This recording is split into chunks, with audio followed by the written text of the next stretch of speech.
Doctor Babasaheb Ambedkar यांनी 28 October 1951 रोजी पंजाबमधील जालंधर येथील दयानंद डी.ए.व्ही.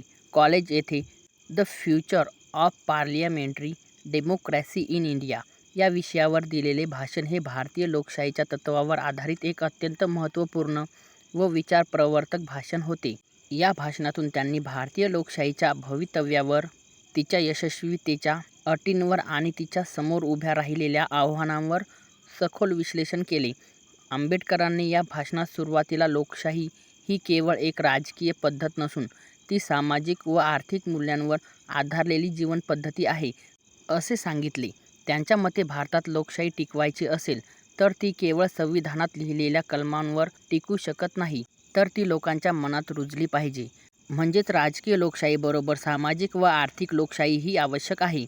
जर समाजात अजूनही विषमता, भेदभाव आणि शोषण असेल तर लोकशाही फक्त नावालाच राहील, असे त्यांनी स्पष्ट केले. ते पुढे म्हणाले की भारतात लोकशाही टिकवायची असेल तर समाजातील जातीभेद, धार्मिक भेदभाव आणि आर्थिक असमानता नष्ट करणे आवश्यक आहे. त्यांनी सावधगिरीने चेतावणी दिली की जर समाजातील वर्ग एकमेकांशी तुटलेले राहील तर लोकशाहीचे स्वरूप नष्ट होईल आणि देश पुन्हा अधपतनाच्या दिशेने जाईल.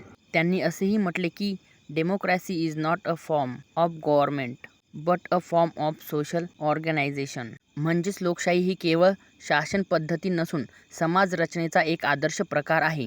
या भाषणात आंबेडकरांनी सत्ताधारी वर्गाच्या जबाबदाऱ्या आणि सामान्य नागरिकांच्या सहभागाचे महत्त्व यावर जोर दिला. त्यांनी सांगितले की लोकशाही टिकवायची असेल तर लोकांना शिक्षण, जागरूकता आणि नैतिकता आवश्यक आहे. अनैतिक राजकारण, भ्रष्टाचार आणि सामाजिक अन्याय यांच्यामुळे लोकशाही कमकुवत होते. म्हणूनच त्यांनी तरुणांना आवाहन केले की त्यांनी फक्त मतदानापुरतेच नव्हे तर सामाजिक बदलासाठी सक्रिय सहभाग घ्यावा. भाषणाच्या शेवटी त्यांनी भारताच्या भविष्याबद्दल आशावाद व्यक्त केला.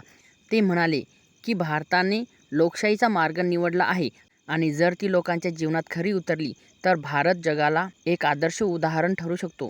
पण त्यासाठी प्रत्येक नागरिकाने संविधानातील मूल्यांचा, स्वातंत्र्य, समता, बंधुता आणि न्याय आचरणात अवलंब करणे आवश्यक आहे. अशा प्रकारे दयानंद कॉलेज, जालंधर येथे दिलेले डॉक्टर आंबेडकरांचे हे भाषण भारतीय लोकशाहीच्या तत्त्वज्ञानाचे, तिच्या मर्यादांचे आणि तिच्या भवितव्याचे सखोल विश्लेषण करणारे आहे. हे भाषण आजही तितकेच लागू आहे, कारण आंबेडकरांनी दाखवलेला मार्ग म्हणजे लोकशाही केवळ मतदानाचा अधिकार नाही तर सामाजिक परिवर्तनाची सतत प्रक्रिया आहे.